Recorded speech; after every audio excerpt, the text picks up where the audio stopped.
করবেন বিয়ে প্রসঙ্গে, বিয়ের আগে জীবনসঙ্গী বেছে নেয়া, বিয়ের পরে দাম্পত্য জীবন কিভাবে কাটাবেন এরকম প্রশ্ন। নারীর অধিকার বা পুরুষের অধিকার নিয়ে কোনো প্রশ্ন করবেন না, সেগুলো নিয়ে পরে অনুষ্ঠান করব।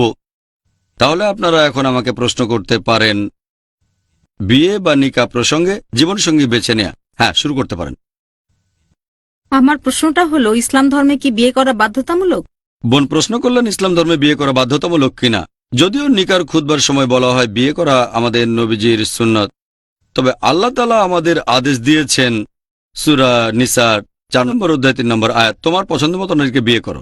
আর এটা ছাড়াও আমাদের নবীজি মুহাম্মদ সাল্লাল্লাহু আলাইহি ওয়াসাল্লাম বলেছেন যে ইচ্ছে করে বিয়ে করেনি সে আমার দলে নয়। তাই আমার মত অনুযায়ী বিয়ে করাটা বাধ্যতামূলক। যদিও অনেক বিশেষজ্ঞ, বেশিরভাগ বিশেষজ্ঞই বলেন বিয়ে করা হচ্ছে সুন্নতে মুআক্কাদা, খুবই গুরুত্বপূর্ণ সুন্নত। তবে আমার মত অনুযায়ী এটা ফরজ, যদি না এই ফরজ পালন না করার মতো যথেষ্ট কোনো কারণ থাকে। যেমন ধরেন শূকরের মাংস খাওয়া হারাম, তবে না খেয়ে মারা যাচ্ছেন, শুধু শূকরের মাংসই পাওয়া যাচ্ছে, তখন আপনি সে মাংস খেতে পারেন।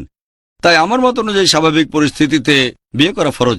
এটা প্রত্যেক পুরুষ এবং প্রত্যেক নারীর দায়িত্ব। আর আমাদের নবীজি মুহাম্মদ সাল্লাল্লাহু আলাইহি ওয়াসাল্লাম বলেছেন, এই হাদিসটা আছে সহিহ বুখারীতে 7 নম্বর খণ্ড, বুক অব নিকাহ 3 নম্বর অধ্যায়ের 4 নম্বর হাদিস। আমাদের নবীজি বলেছেন, যুবকরা তোমাদের মধ্যে যাদের সামর্থ্য আছে তারা বিয়ে করো।